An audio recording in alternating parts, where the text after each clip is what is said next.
amateur presentation. Welcome back to another Untitled TIFF review. I am one of your hosts, Matt Rorabeck, alongside, he's allergic to tomatoes, but he is tomato meter approved, Eric Marchen. Whoa, did you hear that? I think we should just sit on this for about 15 minutes. Yes. Welcome to another TIFF review. TIFF 21 is in full swing right now. Eric and I will be reviewing as many movies as we can over the next couple weeks that you guys can check out on YouTube, over on the Untitled YouTube channel, as well as on Untitled Movie Reviews on podcast services. We'll have individual capsule style reviews for the whole festival, which will be 10-15 minutes in length, talking about every film that we see at the fest. And today we are reviewing Apichatpong Weerasethakul's Memoria, starring Tilda Swinton and more. Eric, I think I kind of got that. I'm really bad with pronunciations, but Apichatpong deserves it. And I can't wait to talk about this movie because it's my first of his films. Baby's first Joe. Yeah. Joe, as he goes by, his friends call him Yeah. Joe. He also says you call him Joe when people can't pronounce his name. But he is a widely regarded Thai filmmaker whose works include Uncle Boonmi, Who Can Recall His Past Lives, which won the Palme d'Or, Cemetery of Splendor, Tropical Madly, and Objects Appearing at Noon.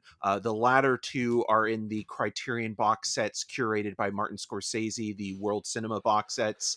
Those are the films that I've seen. And let me tell you, Memoria compared to those films is blockbuster cinema. Like, this is like fast-paced action for him. which is incredible. Cause you kind of prepped me going, he's very slow in his filmmaking, which is totally okay. But like, he likes to sit on shots for a long time.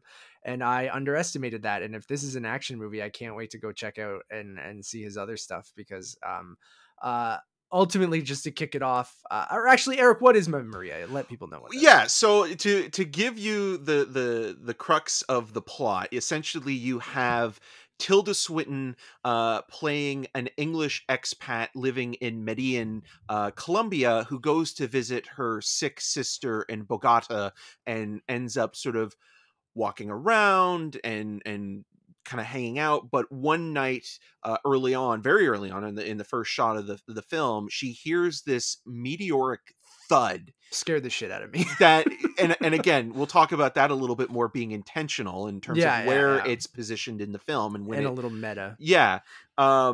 And so she investigates this sound because she's not sure whether or not, it's something to do with maybe her own health or if it's something everybody else is hearing. But there are scenes in which, she's sitting in a production suite with an audio engineer and a sound system trying to recreate the sound she's hearing. There are moments where she's wandering around the city's streets.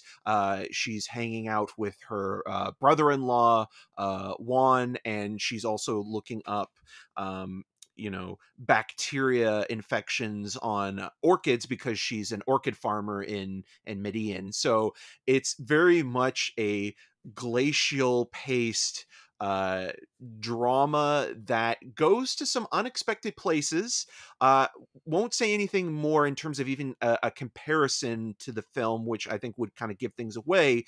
But Tilda Swinton's casting is a bit of a tip off in terms of where you might think it would go, or where you might not adding think it to that go. meta element that quality. I'm talking about. But it's also really interesting to think that Tilda Swinton, narratively speaking, if you want to create like this narrative, is almost in competition with someone like Isabelle Huppert to work with as many international filmmakers as possible. Yeah. Because you look at her career, I mean, obviously she's worked with Bong Joon-ho, she's working with Apichatpong here, repeat with Wes Anderson.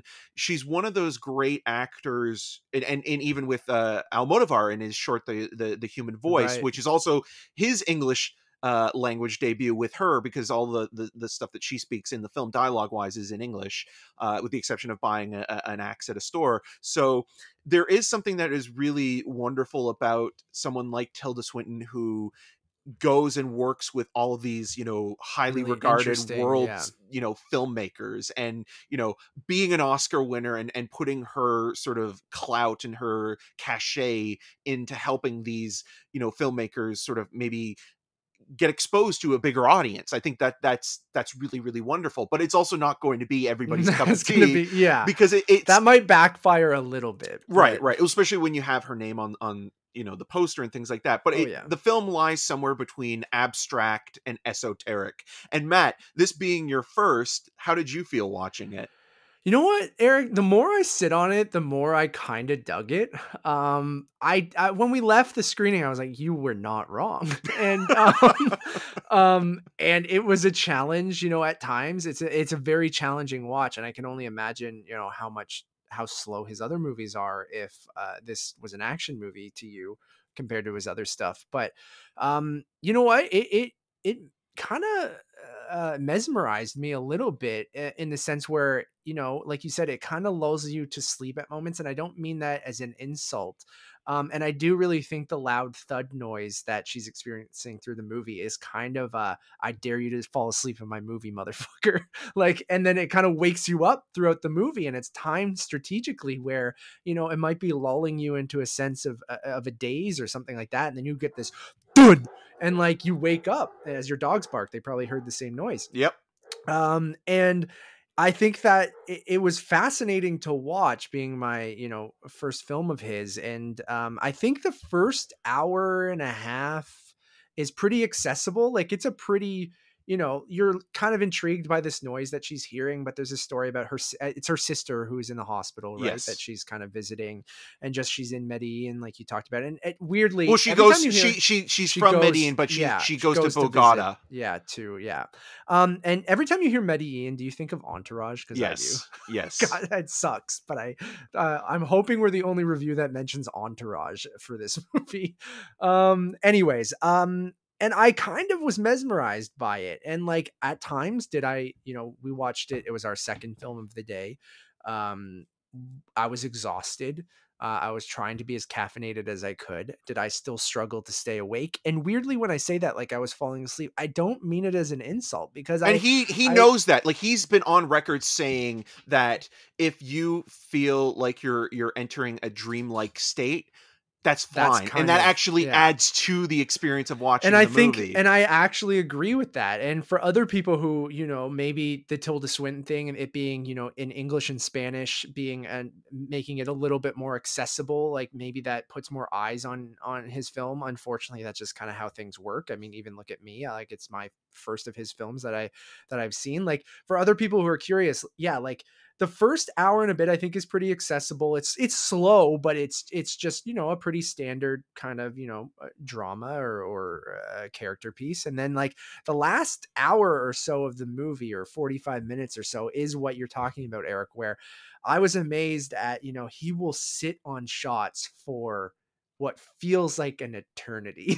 And there are moments, and you kind of it gets to a point where you're like, oh my God, it's still on this shot. And then, when you come full circle on something and you're like, you know what? I applaud this guy, just go for it. I'm like, it goes on so long, you come full circle where you start off, you're like, oh, this is really interesting.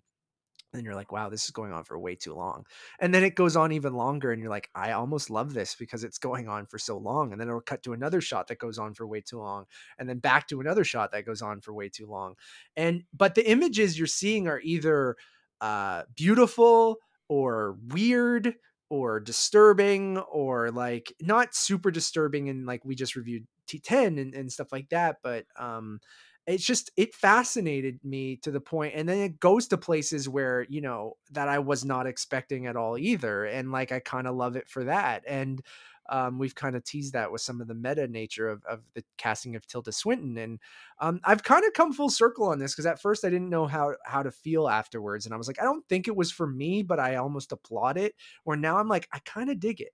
Yeah, I like it. It's not a movie you can go into one of his films fully lucid, caffeinated, ready to go, and somehow the way that his shots linger, it makes you lethargic as you're watching it, and you just completely and utterly succumb to, a state of almost sleep, kind of a sleepy kind of anxiety, if you will, because the way that when you're watching this film, especially with this movie in particular, you're waiting for that thud, because that thud is like a jump scare, It really is. in a way. And it's some of the best sound design I think I've heard in a movie this year so far. And it plays narratively into sort of the plot. It's there's not a lot of plot, which I also kind of appreciate, but yeah, having seen some of his other films and kind of knowing what to expect, I'm always up for one of his movies, but at the same time, I think my biggest criticism isn't even necessarily the film. It's playing the film or programming the film at a festival where, you spend a full day watching 5 or 6 films, and you squeeze this one as but you like got your to think third that or that's fourth movie. That's a very niche thing, though. Not everyone's doing No, I know that, but like, I feel that the film deserves as much attention as you can give it. And if you are like covering the film for, an outlet or what have you, and you're watching and it's your third movie of the day, and, you're on like 4 hours, 5 hours sleep, you might not give it the respect and the opportunity to be, open-minded. Fully invested. Yeah. And I feel like that's it. To me, like, that's where, a festival like TIFF maybe is a detriment to a film like this, where it played at Cannes, there's only a couple movies a day. So you have time to really sit on it and then afterwards kind of just reflect on what you watched. Where I think, I will push back a little bit and say that I think that's kind of us in a bubble of people who see 3-4 movies in a day at TIFF, where I think most people will only see one. Well, not just critics though, festival goers as well. Like, I think if you're a festival goer and you hear about this movie that has Tilda Swinton in it and you watch it, and I can't wait to see what that's my favorite thing is, like, especially being his most accessible, because you have a known, maybe not Tilda Swinton's a movie star, I think, and then you have a known movie star in it, and it's mostly in English and Spanish. But like, I can't wait to see people who haven't seen any of his other stuff but don't know what they're getting into. It's like Brad Pitt in The Tree of Life. Yeah, like when that came we out, said Robert Pattinson in High Life just a few years ago. Yeah, or even Kristen Stewart with, Personal Shopper, or Clouds of Sils Maria. More Personal Shopper, again, because you're thinking, okay, big movie star, having done the Twilight films, and then she's in this weird sort of abstract ghost story, which is also kind of weirdly like a ghost story at times as well. The way that it's almost like the sound is haunting the character. But I do feel that, again, like, if you watch this movie like out of the festival and watch it, like it's the only movie you see in a day, and you give it a shot, I think that that's a better experience than having watched it as your third or fourth film, where you might be a little bit more punchy in terms of your attitude at that point, especially if you are kind of burnt out by 3 or 4 o'clock in the afternoon. But that's not the film's fault. That's just more like in terms of like a big festival like TIFF, where if you just watch it, buy a ticket to it and see it, and then have nothing else to do the rest of the day, then I think you're going to give it a better shot than, say, like, I think more people will walk out of this during the festival than if they were to just see it. I still think even when it comes out, and like if it's playing Whitby Landmark or some suburb, and like because it has Tilda Swinton in it, and Neon being a upper mid-tier, well, especially after Parasite, right?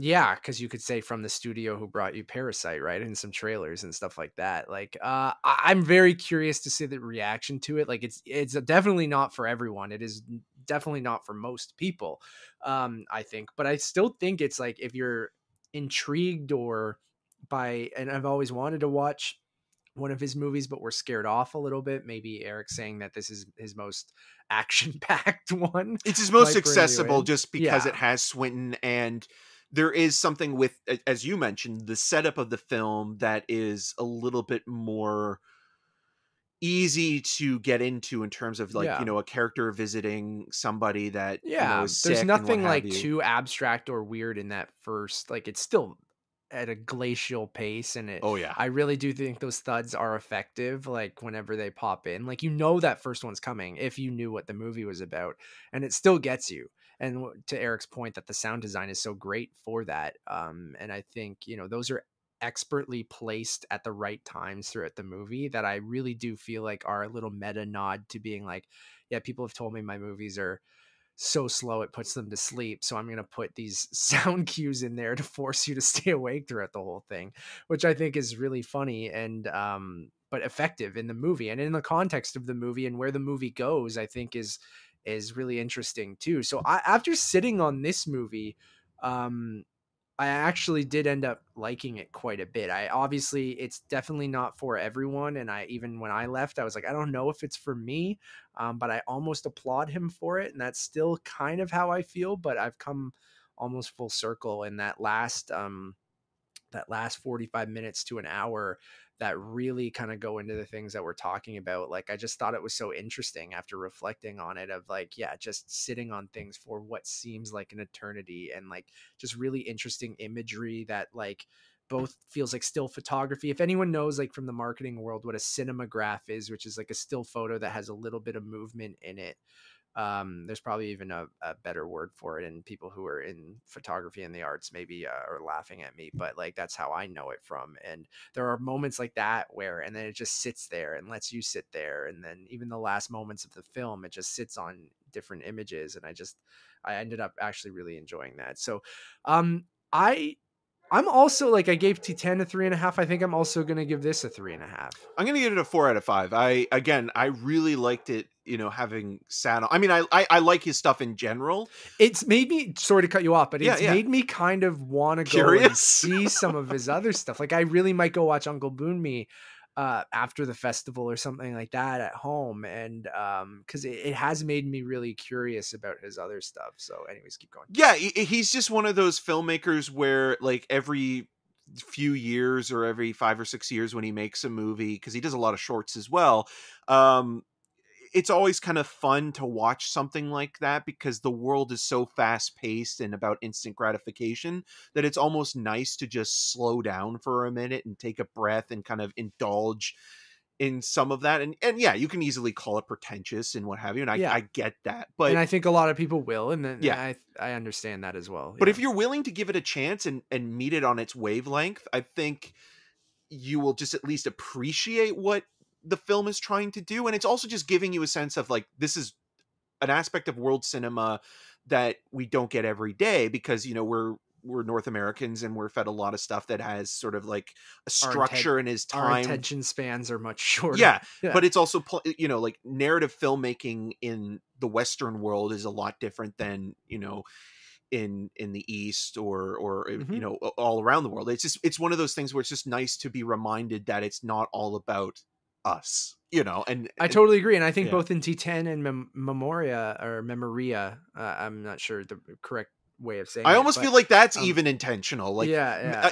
I've heard both pronunciations of Memoria and Memoria, but again, like, it's just one of those films where just give it a chance. Like, even if you don't like it, at least you can say that I tried something different. And again, like T10, I think it'll be unlike another movie you see this year in very different ways. But I feel like both of these movies are the movies why you go to film festivals and why you seek out kind of, you know, stuff that's not I love the MCU. Everyone knows that. Like, I'm obsessed with it. But like, I really do feel like movies like Memoria and T10 should be sought out by people, because they will be unlike anything you see in your, you know, suburban multiplex on a weekly basis. And for better or for worse, you might not completely love it. Even I have my issues with both of these films that we've reviewed so far in different things, but I still am so glad I watched both of them and enjoyed both of them for very different reasons. Ultimately, if I go, okay, I'm a moron who loves the MCU more than I love movies like this, I think that's also okay, but you should seek out this stuff. So I still really liked it. So what you're saying is you want a Apichatpong Weerasethakul to direct do an Namor MCU movie. Yeah, Namor. Yeah, he'd crush it.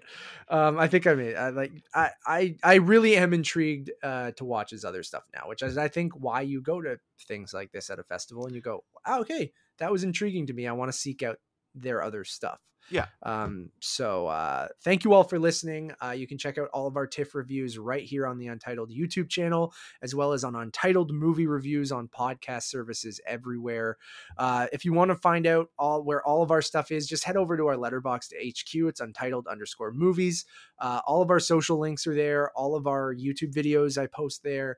All of our ratings and reviews I post there, which have links to both the podcast version and the video version. So the easiest place to find anything you need for TIFF or for Untitled in general, just head over to the Letterboxd HQ, which is Untitled_movies. We will have TIFF coverage for the next 2 to 3 weeks. Every day we'll have a couple reviews, as well as a pre-show, post-show, just everything will be TIFF on these channels for the next couple of weeks. We'll have a ton of stuff for you. So keep it locked on everything Untitled for TIFF. Thank you all for listening. As always, my name is Matt Rorabeck. You can find more of my work around the internet, but mostly at untitledmoviepodcast.com. And you can follow me on all those social medias at Matt Rorabeck. And I'm Eric Marchen. You can find more of my video reviews at rogerstv.com/cinemascene and on the social medias at EM6211. Until next time.